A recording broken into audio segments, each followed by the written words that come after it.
I'm going to do some voiceover on this drone video. I started following the story back a couple months ago when some Verizon employees or contractors were up here and they removed the old Osprey nest from this Verizon tower. We're hoping that the Osprey would come back again this year since they usually come back to the same location to nest year after year. And sure enough, they did. This video was taken on April 13th. We can see it is springtime now. The wheat below in this field is starting to look a lot greener. And now we get in for a nice close-up view of the Osprey. There was just a single one at this time, but we can see the shape of the nest already starting to take place. And I'm not sure where the other Osprey was during this day, but he was not around. On the second time I came here and did a follow-up video, both of the Osprey parents were here, and the nest is really coming along pretty well.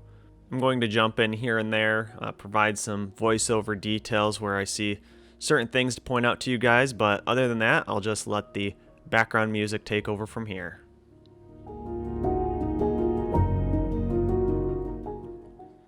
In this shot, I'm directly over the top of the tower, just dropping in altitude a little bit over top of the Osprey. This one didn't seem to care too much this day. He did notice the drone every now and then. You can see him look up at the drone. And with the drone being directly over the top of him, I would think that this would be the most precarious position for a bird of this type. However, they are pretty high on the predatory scale, so maybe he doesn't have too much to worry about as the drone is probably about the same size as him. I'm almost thinking that the Verizon tower employees, when they were up here doing maintenance, they may have removed the nest so that they could get to the two boxes that the Osprey is currently standing on. And that may have been the reason that this nest needed to be removed in the wintertime. This Osprey actually has a fish in its right talons right now, so that's probably a reason why it didn't really want to get up and fly, didn't want to lose that meal. But we kind of see the nest material here. Looks like a whole bunch of trees, maybe some corn stalks mixed in there.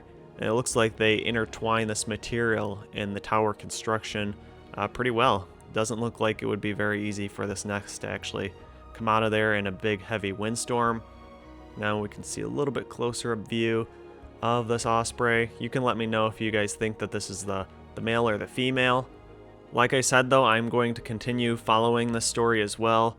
We'll be able to watch them rebuild this nest fully, hopefully lay their eggs, and then hatch their babies. And I'm sure they will become more and more defensive as they get further to that point of hatching the eggs and laying them. And I definitely want to keep my distance though. I don't want to be harassing these birds. I just want to kind of observe from a distance this whole rebuild process of them rebuilding their nest and raising their new families. Who knows, maybe there might be some good from it. Maybe the Verizon tower employees will not remove their nest again next winter. But I have a feeling if they do, the Osprey will come back again like they did this year and rebuild it once again and raise another family. Just in the right-hand side of the corner, we can see the power station over there. That used to be where the Edenville Dam's located. You can just see the embankment. So these birds are very close to what used to be Wixom Lake. The Edenville Falls are directly straight in front of the drone right now. The drone's actually facing towards the west. So I'm sure there are quite a few fish in there yet for these Osprey to be able to catch and be able to raise their young. We can just see that fish tail sticking out on the right side of this Osprey right now.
right now the drone is facing towards the west, and like I said previously, we can now start to see what used to be Wixom Lake there. That is the Tittabawassee River, and the water on the other side, way in the background, is the Tobacco River, with the Tobacco River Dam on that side. And now we're almost to the north facing, and that is the rest of the Tittabawassee River flowing in that direction.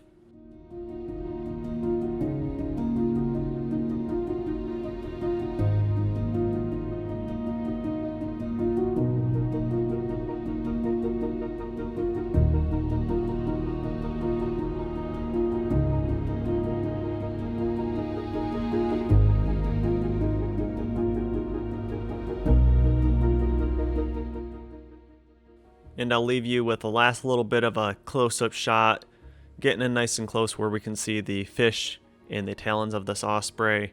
And I will go ahead and do a pullback shot to take in the environment and see where exactly this nest is located.